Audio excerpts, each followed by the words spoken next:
They had Jason Twisted Fate. Neither of those guys could actually beat Graves in a fight. So it's going to have to be early game and then also have someone who can win the kind of free lane farm battle. Looks like the focus is still the same for the bands coming out, North American LCS side as well. The TF actually going out because it can be forced this time by North America. And that's still a fair amount of respect given to Skara. They used a Twisted Fate ban directly on him. Oh. So that's good stuff. It's one hook or the other. Nautilus is still open, and St. Vicious' Nautilus was off the hook, as we were saying. We'll have to see what they can choose to do, but they do decide to go with Xpecial's Thresh. And we have been saying Xpecial has been playing out of his mind this week. From the Lulu play last game, where pretty much every polymorph was just a perfect counter to Let's Bounce, perfectly timed. His Janna stuff yesterday was also amazing. Now it's time for Thresh plays, because you don't actually think of Janna and Lulu as playmaking supports, even though Xpecial was making plays on them. I can't wait to see what he does with Thresh. And we have to consider that would probably put Edward on the Sona that Alex also loves him to play. But as we go to lock in for Soaz, he does feel like Jace was that comfort, but we may see that go somewhere else. Yeah, they locked him in early, I think mainly to make sure that Dyrus didn't get a hold of him, since they used the Rumble ban on Dyrus and they didn't want to let him get Jace, because Soaz did not have a great game on Jace last time. He very much struggled, and Diamond is a... Jarvan being picked, if that's actually going to go in the jungle, is a very strange pick for Diamond. That's not really his type of jungler.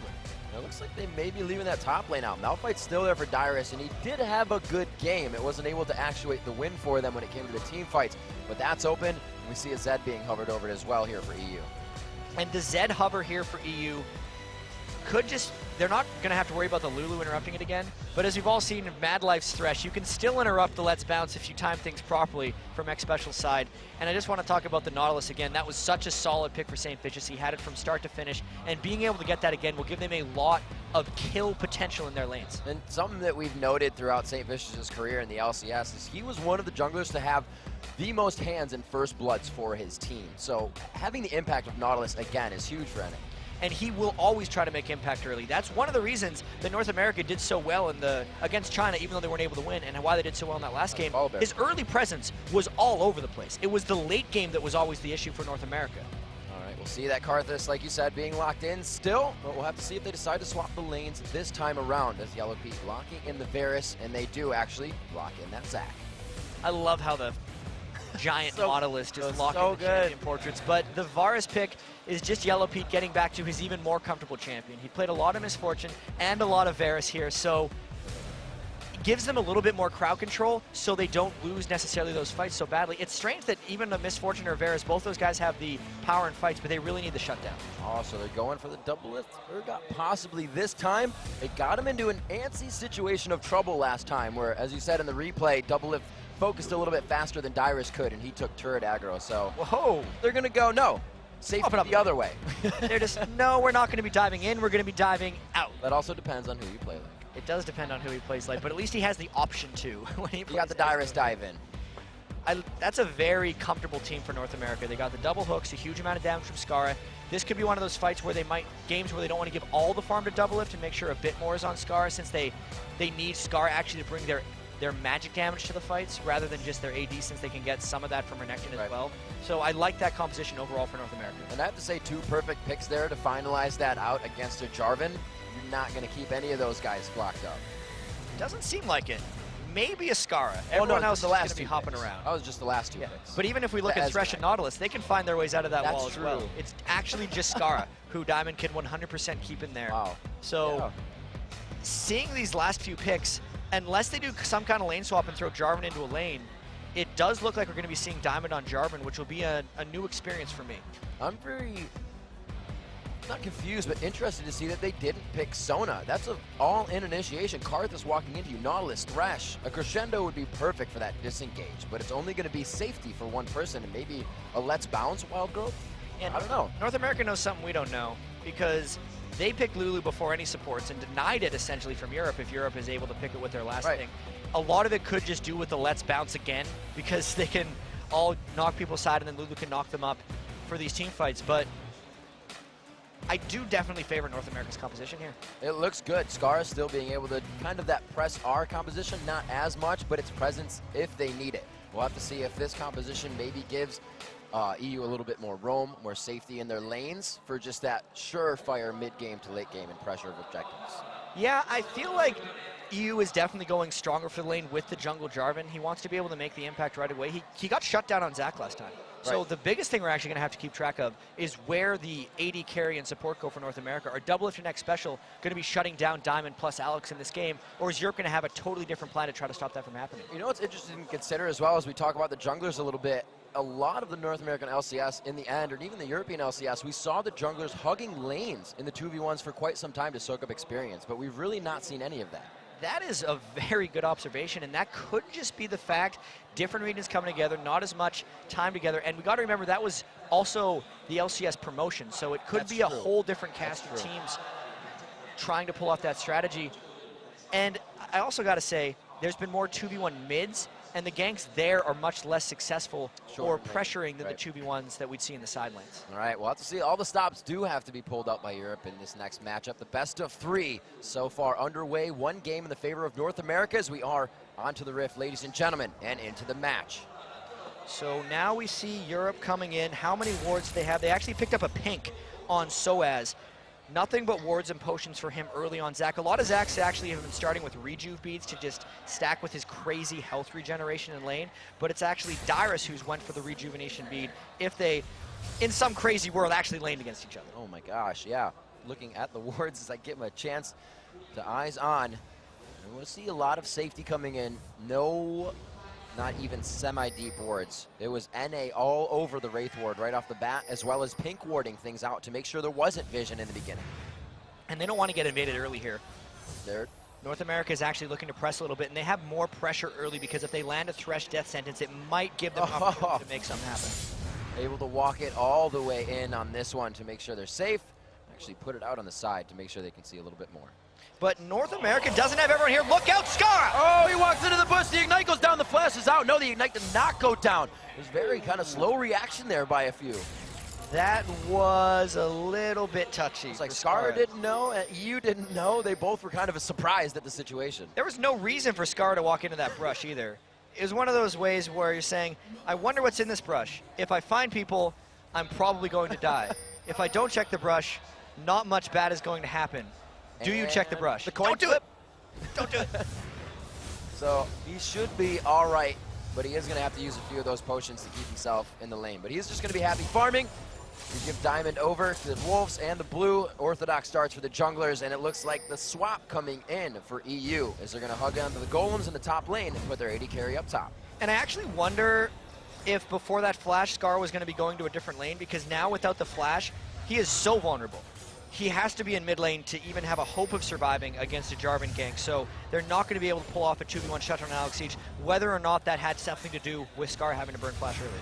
And it looks like Soaz down to the bottom lane after giving a good assist to Diamond as he's making his way through the jungle. Like you said, Scar being very hurt in that mid lane without flash, his love of CS can really get him in trouble in that situation. And he's got to be super careful without the flash to not let Alex Siege completely punish him. We know how well Alex Siege and Diamond can work together. Diamond's rushed this level 3 very early on here. He got the smiteless blue pull, and if I were him, I'd be running mid lane almost immediately, and he might take the long way around too to try to avoid a potential ward. He's going to stop for those Wraiths right quick. Nah, he is actually, like you said, quickly ahead of Saint here. Saint still working on that red and might be going to the Wraiths just now, but it's going to be Diamond's activation in middle of the gank if he decides to go for it. And it looks like Diamond is just cruising through the river. He may have avoided the ward. He actually didn't. He's going to be instead going for the 3-man dive up top early season 3, but Saint Vicious is on to Diamond. Wow, sniffing that one out. And it looks like they will be able to counter this. And Diamond isn't even really wanting the situation either. They kind of haven't seen each other coming through this. No, Saint did not see Diamond here, but now he does. And do they decide to go in? He's burned his shield early. There we go. They are going to be able to just kind of pressure this one out. No movement from anywhere else here. So it's just 2v3. It's a lot of poke going down. And this is that jungler support we were literally just talking about before the game. Coming back in this one. LCS habits coming back into this match, and they just decide to back away because Saint arrived to protect. Still, the push is going down. It's normally what you see, the 80 carry and support on a 2v1 lane, getting the damage down onto that turret. Last time it was different in mid. It was all about the roaming presence, but here it's about that global presence and pressuring down those turrets. And North America did not get many turrets early in the last game. I don't think they had one down about 14 or 15 minutes in the game. This is probably going to be a lot different this time because it looks like X Special and Double is priority in that lane rather than killing Soaz is to get damage on that turret. And once again, Saint's going to kind of hug this top lane. He feels that Diamond 6th sense as well, but it's not going to be much. And Alex on a quick roam here, maybe trying to draw in something from Skara to feel like he can all in him. And he knows Skara has no flash. Alex has also got an early point in a W, so if Skara would have went any closer, Alex would have gotten him, but he's still sneaking in behind him. And look out, Skara, those minis look tasty. Oh, he wanted the CS, and he got himself out there. Alex, shock blast just off to the side was a good warning shot. Yeah, if that shock blast would have landed, I feel like he would have tried to all-in him a little bit more. Knowing Skara still has that exhaust, he decided to not even worry about it, not waste too many resources, and just continue to farm that wave. We have a little bit of attention from Diamond in the bottom lane here. He did decide that he might back. He could have said Soaz says, I'm all right, you don't have to worry about it, and the minions aren't pushing that fast as they're somewhat freezing this. But if X Special and Doublelift get a little bit too aggressive here, they could very well get ganked. Has his buffs ran out yet on Diamond? He just has the red buff. It just expired, so if he ganks, it's without many snares. X Special is on the move for a hook. He's hugging the right side of that minion wave, making sure he has the activation on it. But it looks like they're going to hold Diamond here, and this may start to affect him. Yeah, Diamond's spending a lot of time here while St. Fitches is off farming his wolves, so if nothing happens with this camp by Diamond, it's going to give St. Fitches maybe a little edge here. Gotta say, Saints still down in CS on that. They do jump in for the one. It's only going to be Diamond coming in. They get some extra damage here as they poke back and forth, but nobody can really act on anything. Even though there was a lantern burned early, they just weren't able to get into range. No red buff, no real threat from that gank, and Soaz wasn't confident enough to try to 2v2 jump in because he himself didn't have any knowledge that Saint wasn't just there waiting. Saint back to the top lane, actually looking to help push this wave as well. As Yellow Pete and Edward have cleared the lane, they're both going to go back on this one. So some of our first buys in the matchup, we see Diamond leaving with the Spirit Stone. And again, the supports going straight for these Sight Stones. Good call by the supports, knowing that really the early game is so key in this matchup because North America has dominated it in the last game and also in North America's game against China yesterday, whereas Europe has fallen behind pretty heavily against Korea yesterday in game 2. So really trying to feel each other out here. Dead even gold once again. Dead even gold there, but the 2v1 lane, the help from Saint maybe helping a little bit here. 20 to CS to 10 CS, as Soaz having a bit of trouble down there in the bottom, and he's really got the harass from that Ezreal and the Thresh. That's a hard lane to 2v1. And it might just be more than that because, I mean, Diamond's just back in the brush again, so he's really 2v2ing this lane. That's true. And an interesting thing of note, too, just based off of jungle pressure, is Saint has opted for Boots of Mobility instead of a Spirit Stone.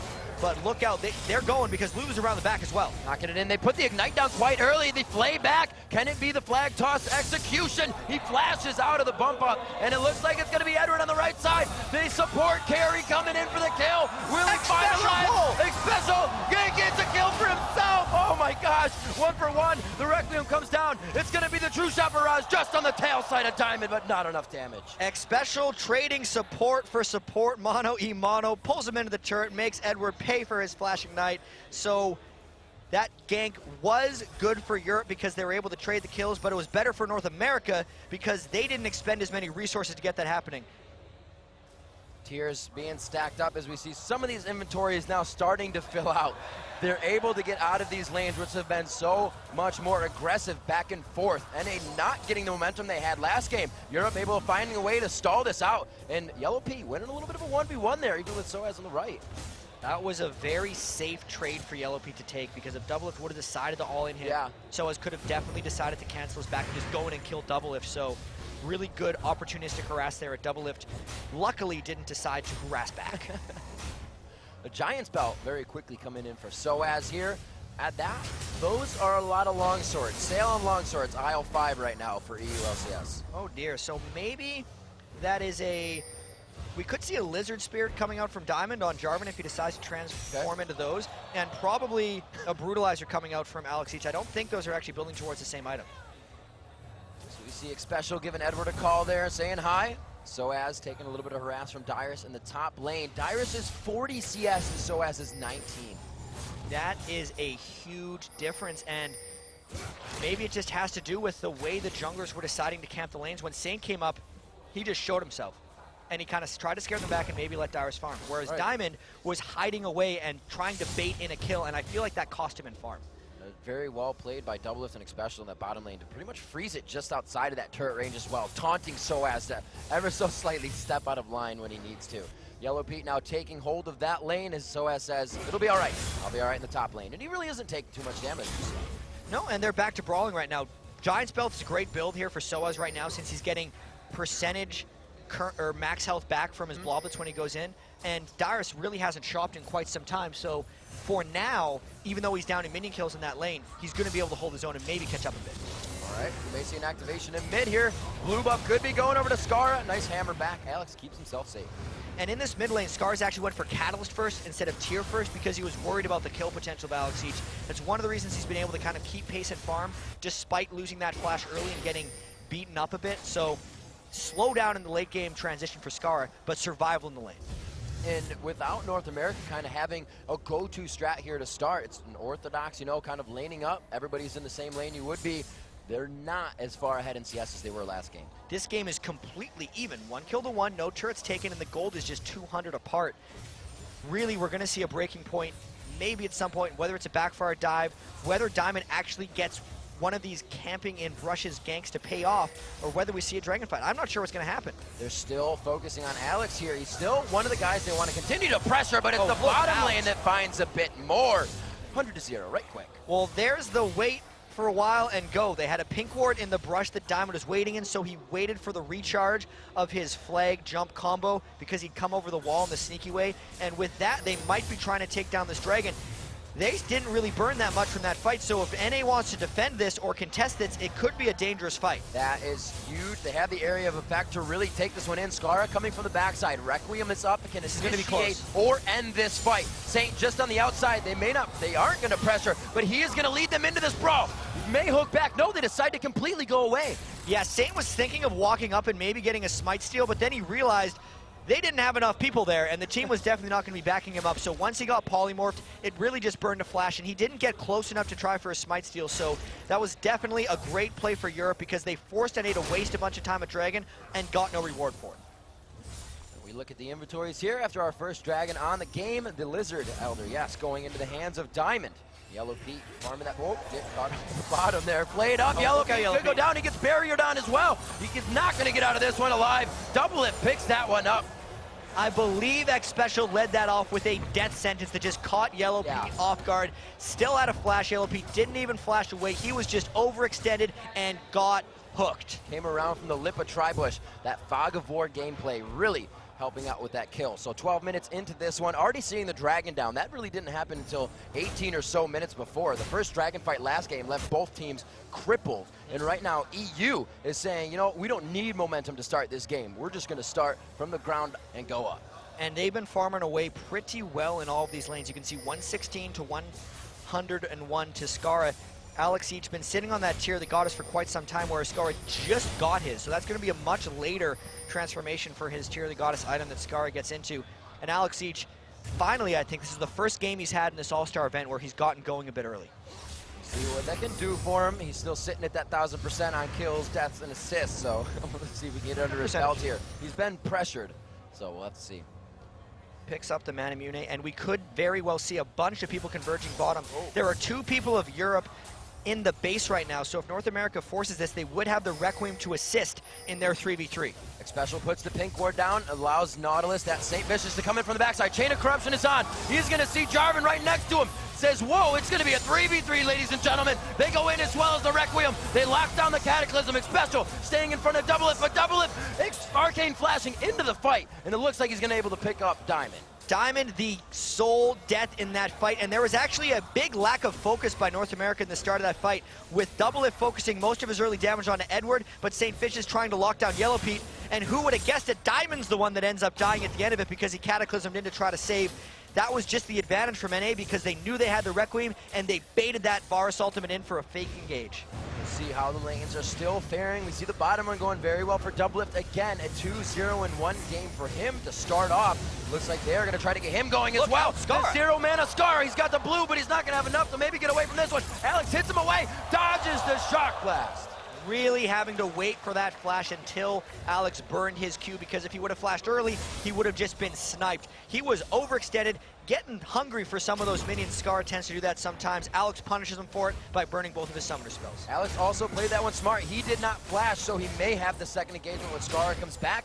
Scar used everything to get out of that. Still Rod of Ages finally completed by Scar, though. He is slowly but surely farming up. This is not the clip you'd expect from a mid lane Karthus. I still think some of that happened because of the flash he had to burn early, and also because this is the first time Alex Each is really free to do what he wants. He's on an AD champion. He's really excelled on those since the start of Season 3, and if Europe wants to win, coming into the tournament, we thought they were going to have to play like Gambit, which meant Alex Each is going to have to just farm up a storm and then flank it in team fights, and they're actually on their way to doing that. And you have to give a thumbs up and a hats off to Alex so far. How many times has Saint bed mid to give him trouble, and he's still up about 30 CS on Scar? Yeah, we've been talking so much about Diamond sitting bottom lane. Saint's done that equally as much to Alex, but the ganks haven't even been close. That's why we haven't been showing it on camera necessarily, because every time Saint's in the wings, Alex is ungankable.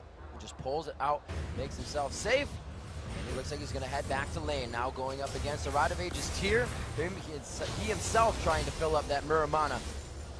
He is almost there. We do have the Blade of the Rune King coming out into Yellow Pete. Looks like he's going Last Whisper once again for his second buy. So that is a pretty good build actually on Varus. The Blade of the Rune King gives you enough attack speed that the Last Whisper is actually pretty critical to be able to get later. Plus he's going to want to kill Nautilus very early as well with percent health damage.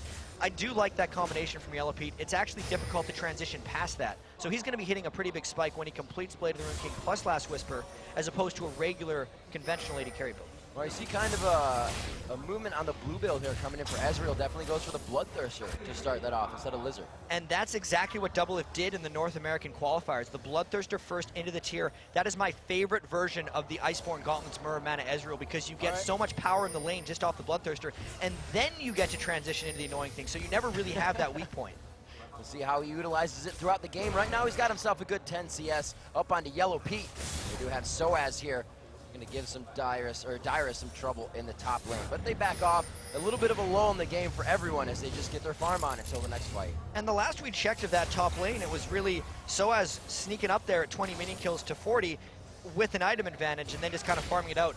Looks like it's been more of the same. These guys have not necessarily been fighting each other too much. They're farming up Dyrus, extending his lead by a little bit, about 14 more than previously, but still, those guys are going to be all about team fight tanking rather than fighting against each other in lane.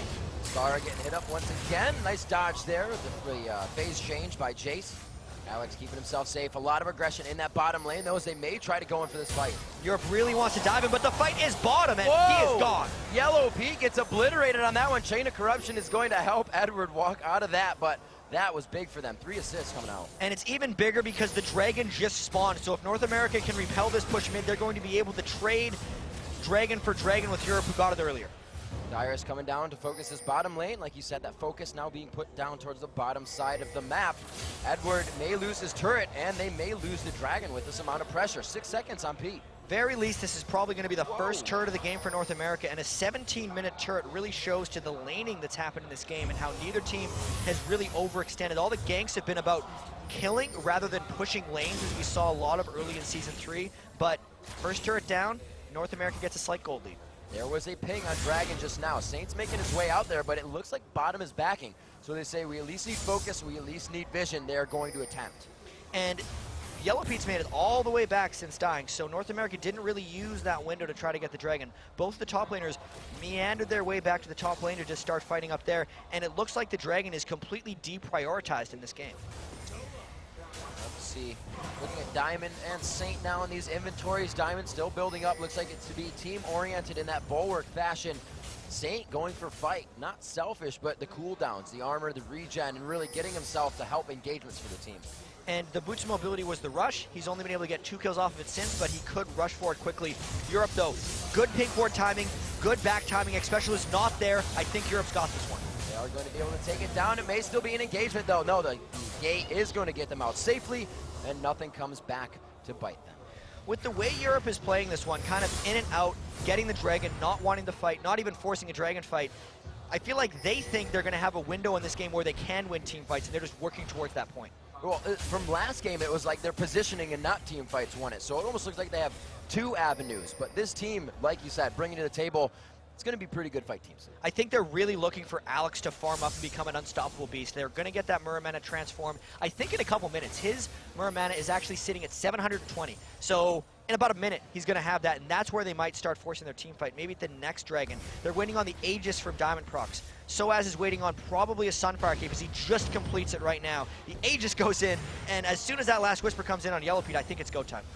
There you see the Iceborne Gauntlet coming out. We have the Glacial Shroud onto Ezreal, almost charged up there and built up. Looking around, the last Whisper not finished on Pete. It's like these guys haven't gone back to buy too much, but wards always in the inventory. EU knows they have a bit of an advantage. Keep those wards out, keep the advantages pressed. They will be able to pick up this blue. This means Alex is going to start that poke game with Jace. And it is a devastating poke game as he finally transforms his Muramana, because at this point in the game, Jace doesn't necessarily have a weakness. A lot of times, if you're going the full AD Jace, you're very squishy. If they close in on you, you can't necessarily kill someone off. All you have is the hypercharge gate shot. But now, with the Muramana, if they come in, he can use his W, 3-hit people for the full Muramana damage on every hit. That's not reduced, by the way, with his triple shot. So it is devastating when they go in. Alex looking to do some powerful damage here. If they brawl, Dyrus trying to push the top lane, and it almost looks like they are avoiding the fights as they know there's been a huge surge of power coming in to EU right now. They kind of got to take it slow. And Scar is waiting to stack up his tier as his double lift. Even though I said there wasn't much weakness in double lift's Bloodthirster first build, when you get that Glacial Shroud in, that item by itself isn't protecting him that much aside from a bit of armor. Right. Glacial Shroud in itself is a very inefficient item. It's efficient once you put it into its upgrade. So if he gets his Iceborne Gauntlets, he's there. But since he's not there yet, it's really not giving him a huge amount of benefit. It's all about playing that mid-section of the purchase. Weird to think about, but it makes a difference. So they're kind of playing it slow. Like you said, the tier getting charged up. Double lift looking for that core item out of a Glacial Shroud. Dyrus, a little bit of harassment here, trying to figure out if Soaz is playing different. It looks like Dyrus' Sixth Sense paying off here. He's not engaging whatsoever. And even though Diamond hasn't had the most successful ganks this game, it seems like for how much we've seen him waiting in rushes, he has an amazing amount of farm. Maybe that Spirit of Lizard Elder plus just him sweeping through the jungle very fast is making up for it. I don't quite know how he's done it like that. 30 CS ahead of Saint. It looks like there is some movement up in that top lane. Soaz goes in, and he's trying to bait Dyrus into using that slice and dice. There's the slice, there's the dice, but he uses it to get away. Sixth Sense.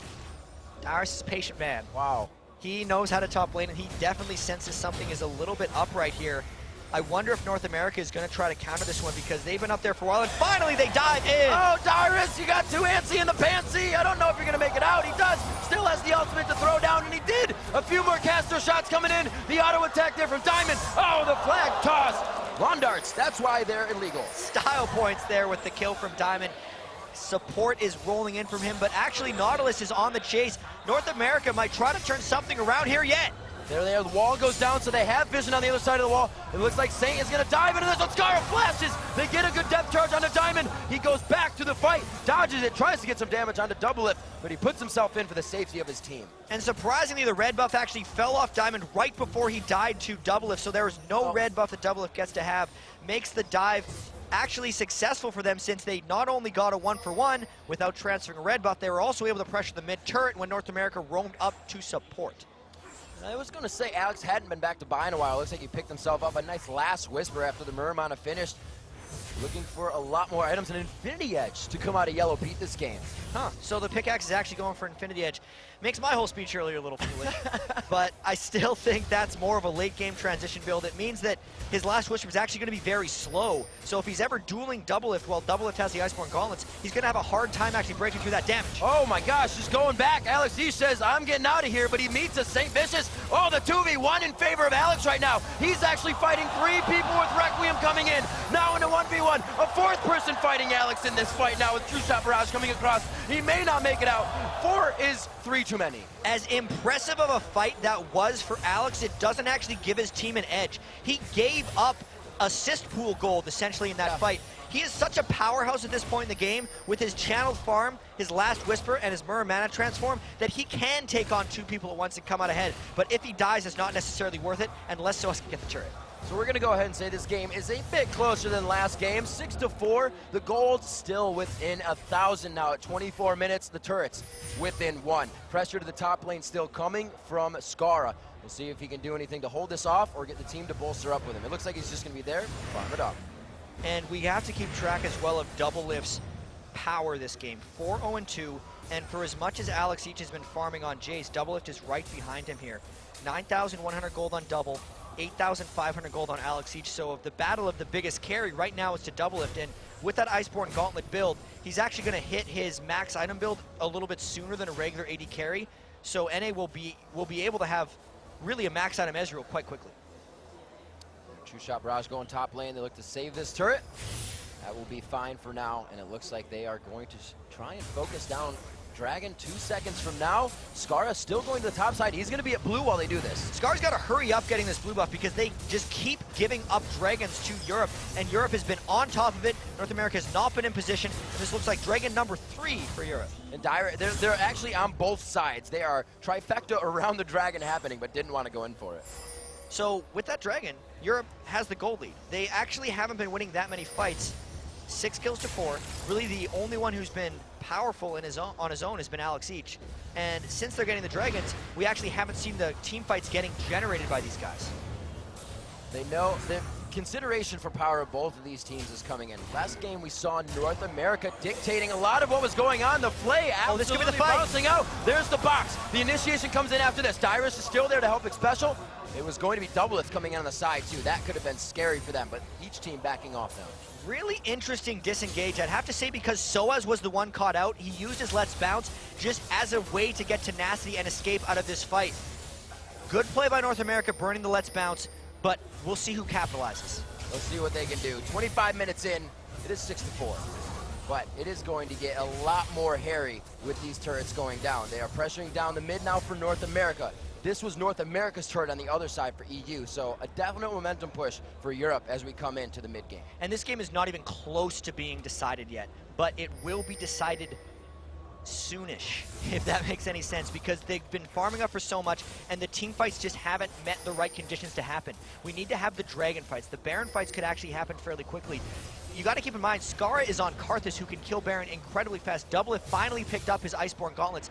They could power through a Baron here, or they could just look to force a fight, as Europe is actually trying to split push 2 side lanes. There goes Soaz from the side of the fight. Will they be able to actuate on this one? It's at 26 minutes. The core items have been had, and it's not EU pressuring that turret. It's North America pressuring down. Their health bars aren't even moving. Soaz dropping very quickly. The passive about to pop for him. The True Shot Barrage actually not hitting the blobs, but they are able to clean this one up. It's going to be the 4v5 in front of the turret and a very healthy North American squad. So Alex Each is actually still in the bottom lane, pushing these turrets down. North America knows what happened last time when they were getting split push, and they only get the 1 kill for the turret. Good trade for Europe, I have to say.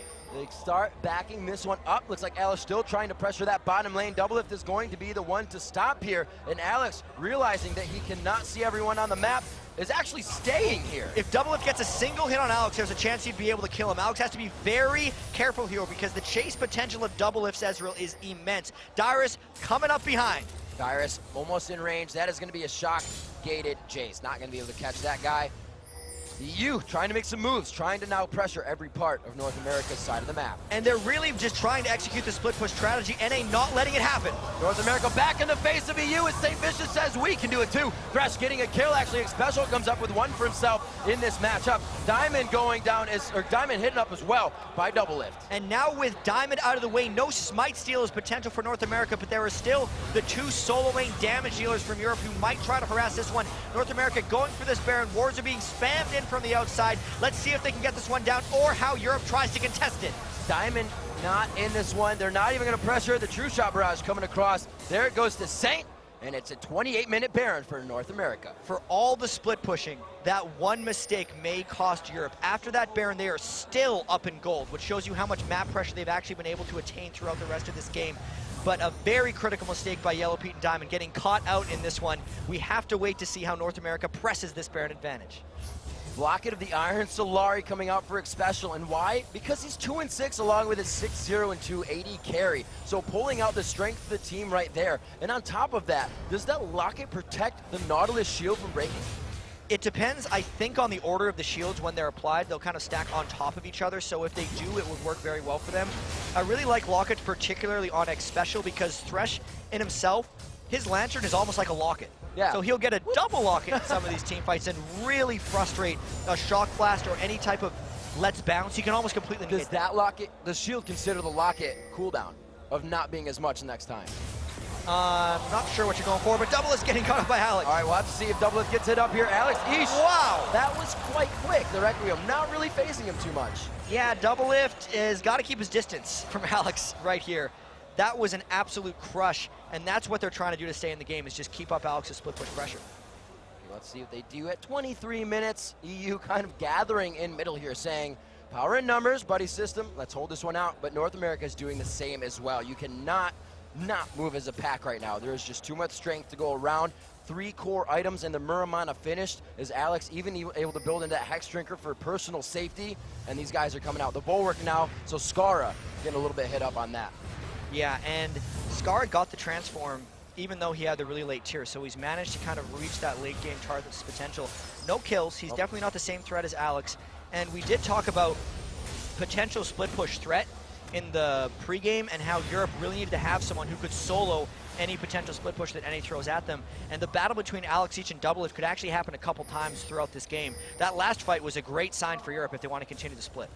It's like Doublelift somewhat close to finishing that item build for himself as well. The Boots of Lucidity coming out now. We do see the Bulwark on both sides. Cyrus picking up a Warmox for himself, and everything just says fight, fight, fight. The Dragon coming up pretty soon, but those have all went to Europe. North America hasn't really done much with this Baron. Their lanes from the sides are still pushing up. This is a fantastic hold from Europe so far. See what they can decide to push. It's really up to the next move. North America trying to pressure a little bit of the jungle, still take away these buffs. Looks like they don't want it. The pink ward is going to keep them safe. There's the toss into Diamond. Could get up pretty good here. Piercing area coming from Yellow Pete. Depth charge to the back line. Chain of Corruption locks up just about the entire team. But look at Doublelift on the outside. Dyrus is able to finish the kill. They continue to dice in here. It's going to be Saint Vicious. Let's Bounce was completely used on Saint. Soaz is now going to be chased by 3, but it is going to deter them from an engagement with the rest of the team. And he is out, so a 1-for-1. Was a very good fight for Europe, considering they seem to be the ones to get cut out. North America was not able to get in position to deal their maximum amounts of damage, and that really wasn't that amazing considering how the fight started. Yeah, it looked like it was going to be pretty grim. The ward coverage for both teams was really the saving grace there. They knew what to do and what not to do. Now the top pressure on the turret here at 32 minutes in, 10-6. They only get a few shots on. The siege clear, quite good coming from EU. And it looks like North America's Baron is about to be spent. They have maybe 10 seconds left on it, so nothing really gained. They were down 1,000 gold after they picked up the Baron, and they're still down 1,000 gold. So this game is still yet to be decided, even after North America seemed to have that big break at a Baron.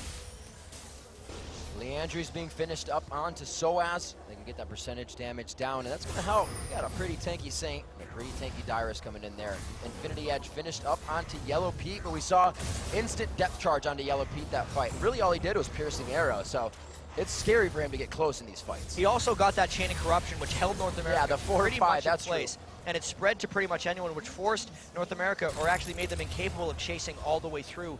And wasn't that bad of a play by Yellow Pete after getting depth charge straight off the bat. Saint pushing the top lane. Looks like they get a little bit of pressure on the Dragon, and they pick that up for themselves as well. So backing off, there's... Oh, look at Alex go! Vicious just absolutely getting bit down by Alex. There's the shock blast. Oh, but he gets the shield down to save himself. That is such a scary man coming out of the jungle. Makes Saint burn all of his spells. Alex did burn his Ignite though, so he can't do that as quickly to Saint in the future. And even though that was an amazing show of strength by Alex, it doesn't give them a big edge. Double Locket now coming out for North America here. Now, those double lock hits degrading on W's. That's what I was Those getting at definitely earlier. degrade on W's. You will refresh the duration of your own locket. Full circle, we're back to there. Is Alex gonna go kill double lift again? Probably not, he's not. Maybe not. And really, Alex Ish, at the point in the game where he loves to be, I can 1v1 anyone on your team. Now finishing the Mall of Mavorius. This is a lot of the Gambit Gaming playstyle. You can't send a man for Alex, and he team fights when he chooses and then decides to destroy you. And if he can pull it off in this game, Europe's going to probably come out on top, but North America has been forcing some really good team fights. If they catch someone in the right spot and don't get kind of re-engaged around by Soaz, they're going to be able to push through for something pretty powerful soon. And we see that power coming kind of to a bridge here as all the items at max capacity for Mirror Mana charges up. The Void Staff now onto Skara. It's going to help greatly with that bulwark damage as he gets into Defile the fight. And he's been using Flash to engage quite a bit. So with that up, these guys have a great engage on this fight. And even without the death cap, Skara is sitting at 400 ability power, so he is still hitting quite hard. It's crazy to think, Riv, that we're 34 minutes into this game, and there's about 80 gold separating both teams, maybe less. Yeah, even numbers at the top of the screen, even turrets on each side of the map. 10-6 is the kills, and that's just about what separates these two teams besides the mindset. 35 minutes into this one, a push down the mid lane for North America as we have Diamond on the top trying to pressure or push out that lane. And Double Lift is actually only 1 item completion away from being a 6-item bluish Ezreal since he's got the red Bloodthirster in there. It's North America's time to actually press a little bit. They haven't been able to press in the last 6 or 7 minutes since they were able to pick up that last Baron, but they might force something big here since they got Void Stats, Last Whispers, and a very strong Double Lift now, 341 mini kills. Special with the Oracles, they're trying to gain control of the map and really put Europe into an uncomfortable position here. Alex Ish actually taking quite a bit of damage from that shot on Double Lift, so they're trading Shock Blast damage for Mystic damage at just about the same amount. They're just really poking back and forth. Neither team wants to engage too hard since they know the damage potential of both of each other. If you engage into a Karthus, the rest of your team is kind of cut off from yourself. But if North America tries to dive in, Zach's probably just going to jump through their entire team and start bouncing all over the place. So very difficult situations for both of them. There's so many things to focus on in these fights. Who does Diamond Cataclysm? Is it Dyrus? Does he get out? St. Vicious just anchor toss out. Where's it going to be? Are the AD carries focused? There's so much to watch, and it looks like it may be all over a Baron. And North America is actually trying to bait around a corner and get a catch of some kind, but Europe is really not taking the bait. They're poking safely. Edward's been back to base. They were not trying to see that one right there, which means they're actually in a bit of danger of letting North America take a Baron. They are in on it. They have a pink ward in, so it's just going to be pink ward to ward battle as they try this one. And it's going to peel out. Smite is up. St. Vicious starts to peel off. Do they have it? The flash! Oh, he gets the terrain. Alex Ish with the fast flash as well. But that means the flash is down, so the next time St. Vicious tries to ultimate, even though he doesn't have a flash to engage, they might be able to lock down Alex Ish. It will be a very touchy positioning battle for Alex since he has taken so much of that farm that he cannot get caught out. Alex now going over to the blue buff. They need the poke to stay there. True Shot Barrage to the top lane so they can keep the focus exactly where it is. They do not want to leave the pressure they have. They know they have EU in an uncomfortable spot, like I said. And EU is definitely on the back foot. They're the ones worrying about getting poked at Baron, but it's definitely not overly detrimental. They're feeling somewhat comfortable here, but a little bit uneasy.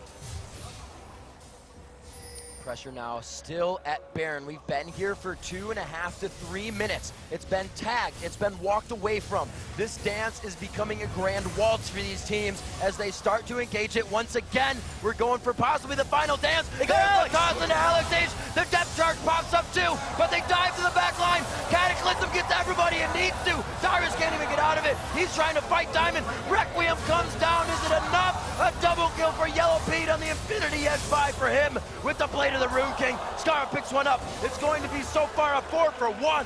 EU coming out on top, but it looks like the poke is still continuing. Double Lift on one side, and it looks like they finally give up. A 4-for-1. So many people flashing red. 3 there for Europe, below 25% health by the end of that fight. And that was an amazing counter-initiate by Soaz and Diamond. Even though Alex got hit by the depth charge, no one on North America could actually follow through. Skara couldn't quite make it into the team fight, and the backline got wrecked by bouncing Soaz and Diamond's Cataclysm.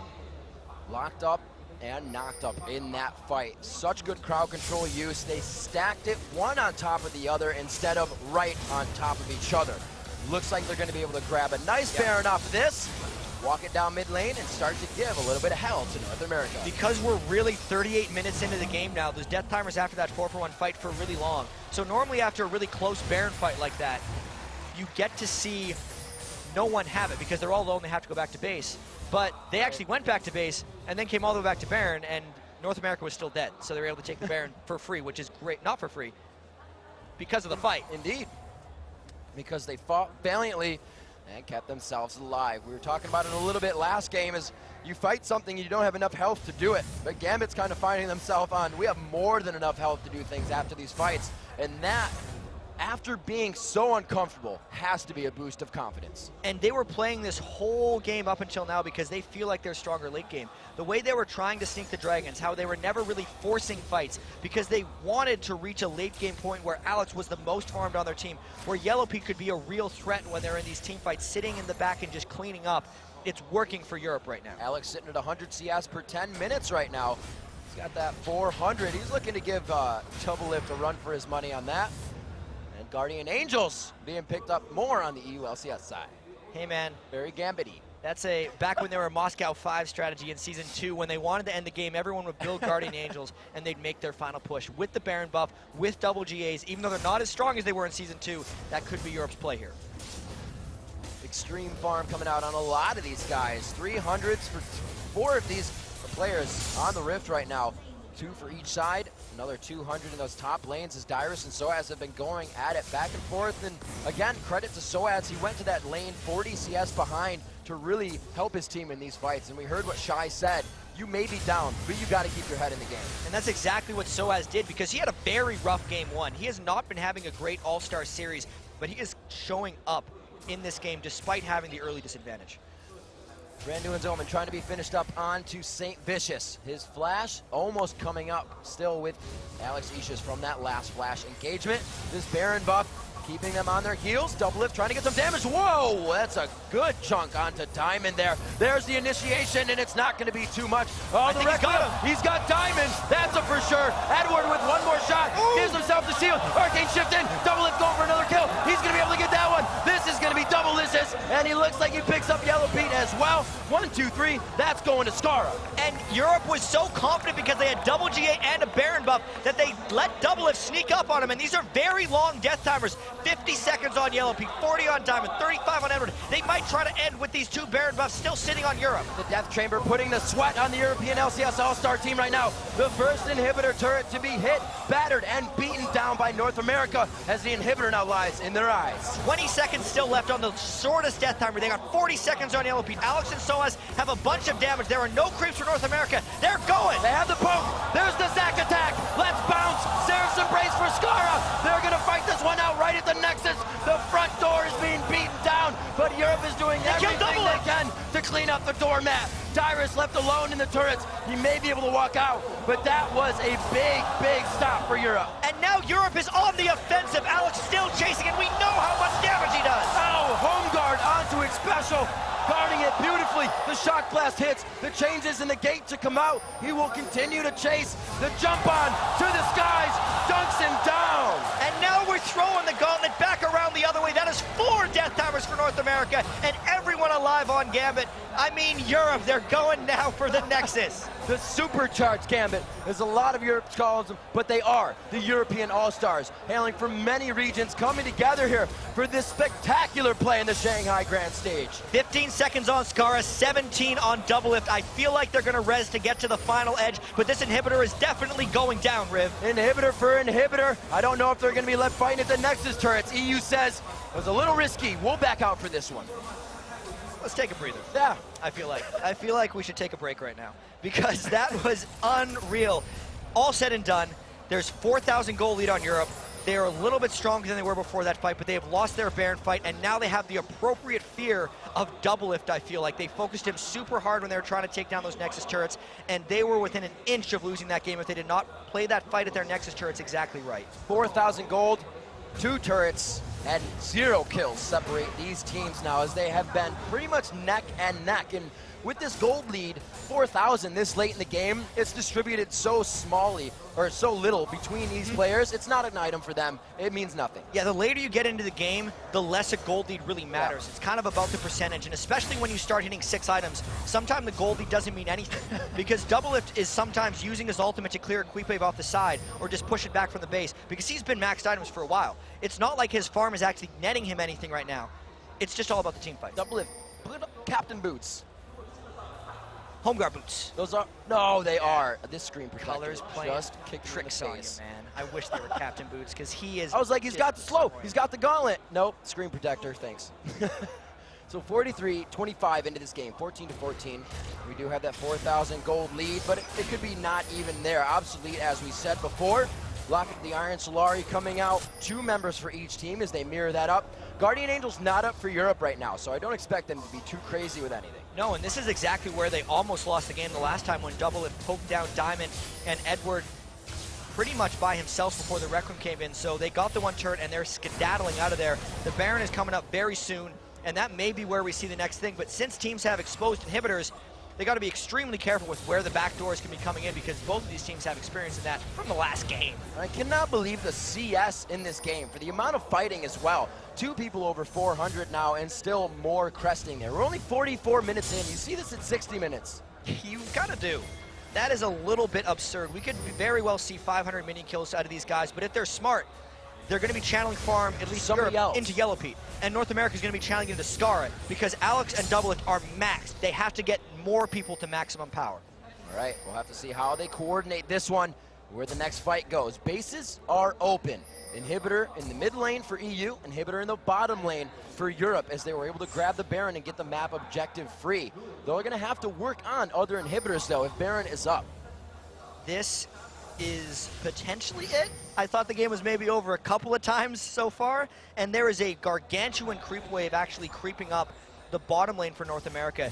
And NA can't bait around Baron, because Europe could very well just run into the base if they did, but we might see a team fight in this mid lane. If anyone gets a catch, there's a flash! It's on to Edward. The flash did come up. That means Alex has his as well. Soaz right to the back line. Diamond, the Cataclysm, but he jumps out of it with a flash. Leases everybody in the back line. Soaz very hurt. Just gets himself out with beautiful play. It's a kill from Alex onto Skara. Diamond now falls in the matchup. The Requiem comes down, but I believe it's Bloblets. He could be alive in this one. He will be, and it looks like they may not be able to save him. Doublelift pressuring on. Jat, we said these are long timers, and those are very low health bars. And even though they're long timers, that was a 2 for 2. And everyone is actually going back to base now. Such a aggressive initiate there by St. Vicious, and it looked like that fight was actually going to go to Europe's way until Scar threw out that Requiem at the end.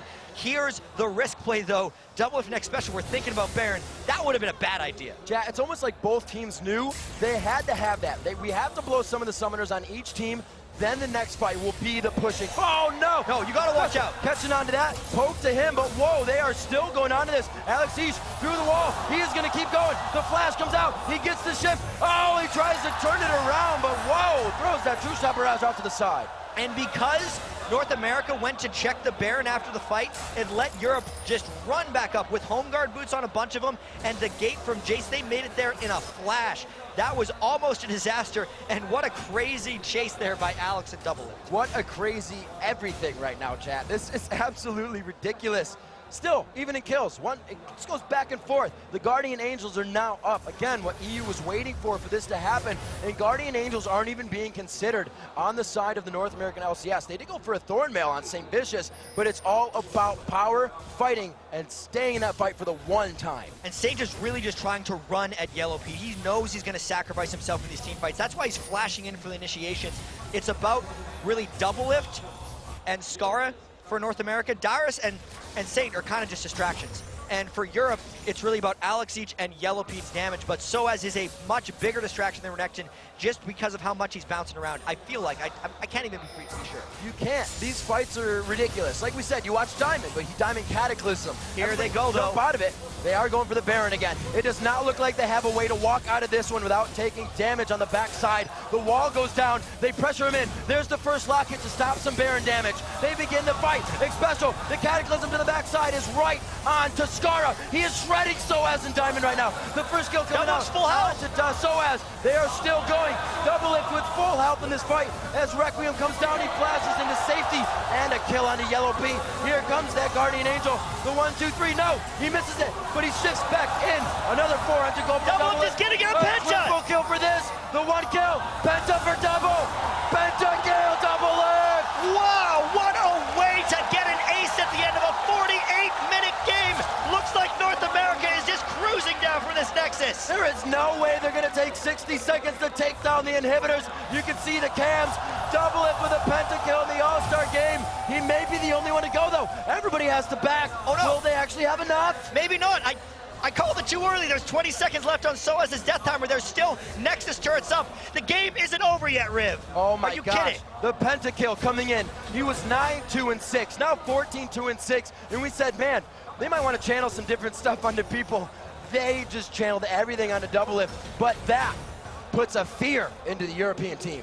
And the craziest thing about the pentakill is that doesn't actually help North America in the grand scheme of things. It shows that they can win fights, but Double Lift can't buy anything with those items. Nope. It's not like he's a more fed Ezreal now. He is just more of a realized threat here. The Baron wasn't even taken. The only thing they got out of that was a refreshed inhibitor. We're gonna get to see that fight again. Absolutely. Like we said, they wanted to blow the Summoners. They wanted to get back in, and it has to be considered that 2 Guardian Angels went down over the entire fight for EU. And it looks like Baron, at 50 minutes here, will be challenged once again. Diamond might try to run in for a steal, but they're way scattered and way behind. I feel like North America can get at this. Maybe the steal. Alex is running at full speed. Here we go. They are going to lock it in. Alex just on the outside. The Baron goes down. Saint locks it up for the team. This is a very big NA. This is a very big EU on the thread of a victory. The thing is, the last time it looked like Europe had the power hand was when they had the Baron buff, and it was overconfidence that cost them the momentum in the game. They got killed and chased back to their base. North America is going to be so confident off of this, they have to make sure they don't over push, because these fights are on a hair trigger with how they could turn in either direction. You said, Jad, that goal difference not meaning much anymore. The kill difference not meaning much anymore. It comes down to the late game fight, the positioning, what can be done by these teams. It almost says the past 50 minutes have only tried and tested you to see how good you are now. It's an all-star game. These guys, the true test of skill, the best players from every region here, North America and Europe, really giving me the best games I've seen all season. This is unreal right now. Skara with the death cap. How much ability power does that dude have? He's got 775. Alex has been max items for about 95 minutes right now. Almost everyone is getting to the max items. Yellow Pete's GA is down, obviously. I don't know how this game is going to end. It's going to have to end with a fight, chat, and it's going to be bloody and brutal, but it can't be called. There's no one that has the good initiation over the other. You have anchor tosses, you have Diamond, who has had amazing cataclysms. Soaz has always been there to capitalize with Diamond on crowd control lockup, and it looks like, once again, they'll be here, a 5-on-5 in the bottom lane. And there's still a turret up in this push. They're going to have to poke it down and risk getting initiated in on. There goes Soaz! There's one. Soaz goes in, elastic shot, but that means he stays behind in a Jarvan ultimate now. And look at that bounce plus shot, got Scar to half, which means if he tries to move into a team fight, it's going to be very careful. North America is very confident with this Baron buff. They're getting the turret, but they still are getting risked at for maybe initiation. That siege pressure. Look where Diamond is standing. He wants the diagonal entry. I thought he was going for it. They are going to hold off another inhibitor, which means lane pressure to come in on EU. 2 inhibitors down is a huge breaking point in a lot of these games, but this is not your regular 2 inhibitor advantage, because it's not like they're even up in gold at 51 minutes into the game with 2 inhibitors down. They're going to try to sweep around for the third one. They have about 2 minutes left on the Baron buff, so they can still get this next push in with the Baron. And if Europe was scared to fight at number 2, they're going to be scared to fight at number 3, but they can't give up number 3. They're going to have to fight. These guys are reading the same book right now. It said top lane, both are representing right now for this turret. And it looks like with the push we just saw, NA should have this one as well. Will EU let it happen? They have to go in, I feel like, unless they're giving up. That turret's falling fast. There's the Varus ultimate, he gets hooked! Chain on corruption onto Xpecial. Xpecial is locked out, but he did get the box down right before. Double lift on the back line, not taking any damage. Dyrus doing some great peeling. Skara damaging and lowering the fight. It's double lift still alive. The Requiem to come down to the fight. Oh my god, it hit him as soon as he came up from Guardian Angel. Amazing. Diamond gets taken out for a few shots. Will they be able to take this down? Diamond looking very grim. 1, 2, 3. Ezreal to come in. 4 for 2 to get the Nexus turrets. Can Edward it's just do it? Edward. I think NA has it. They're going to finish off the Nexus. It's going to be the Nexus. It's going to be double-list pentakill. They're going to carry this one on, and it's going to be North America moving on. Those games were incredible.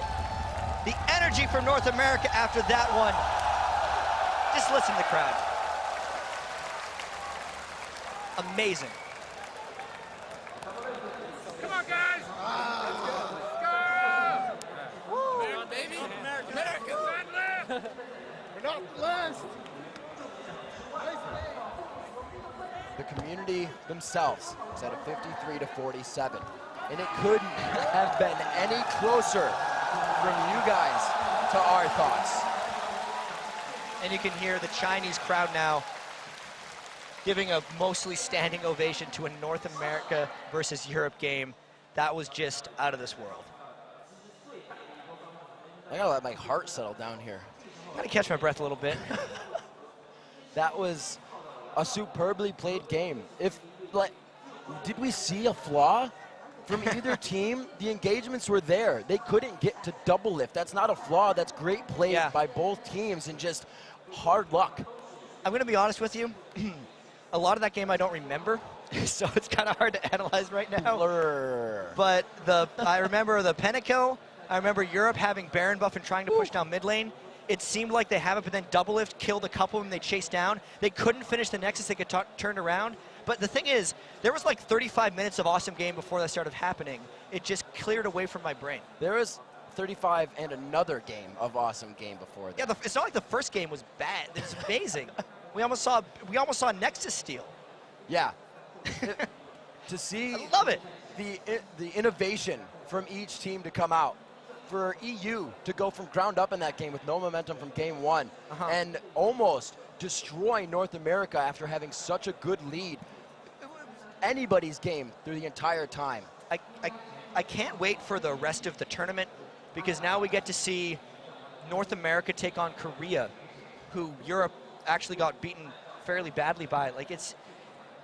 I still feel like all four of these teams have a legitimate shot of taking it, and we only have 3 games to figure it out. And these guys brought out different stuff, somewhat different stuff for each game. They were able to switch it up.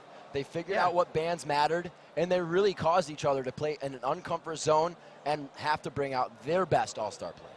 I feel like all these guys, even though Europe lost this game, they got to walk away with that with their heads through the roof. That was just such an entertaining game. Just the showmanship between these guys. They played so damn well the entire time and just always went for the play. That's the thing that I like most about that game. Never stopped. The adrenaline drip still going right now. But to take us through the big plays from that amazing game, let's head over to freaking D-Man. Thank you very much, Riv, and wow, what a game. I'll tell you what, all the other casters, we were all sat here, it was like, get double lift, get double lift, get double lift. You were like, no, get away from double lift, don't touch double lift. And well, I wanted a game 3. It seems they didn't touch double lift. They really didn't, and I gotta say, that game was ludicrously hectic. I'm trying to set up replays for the post game to talk about stuff. That one. No, they used that one. I think about 15 times it was, all right, this fight. No, never mind that fight. We want this fight. No, never mind that fight. We want the entire game is a highlight reel of amazing team fights. Fantastic, fantastic match, and really, and Jack really just hit the nail on the head. It's like there was this back and forth action, but there was 35 minutes before that, before the craziness really began, and honestly, probably 20, 28 minutes, I think it was still 4-2, so it was a real slow starter, but boy, did it boil up to an epic. And it was funny as well, sort of, how each team accrued their advantages as well, because you actually saw that same North American early game of doing a great job in lanes, of getting, I think, superior ganks overall. The Requiems were a really big impact, but the European squad actually controlled Dragon straight for a while, and they were winning in gold, I think, actually, a large portion of that game, even though it felt like they were losing every fight. Yeah, absolutely fantastic stuff. So let's check out really some of the key matches, key parts really of that match.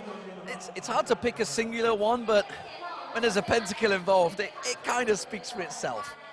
All right, so let's actually take a replay of that big pentakill. Of course, the European squad is starting up on Baron, and because the North American team has the luxury of coming in and starting the fight sort of on their terms. I mean, they're under some time pressure, but because they get to start the fight, they get the positioning advantage. They get to fight with the walls in their favor. So let's run the clip, let's start it out, and watch how the North American team chooses this. So Baron's getting taken down. That takes a little bit of time.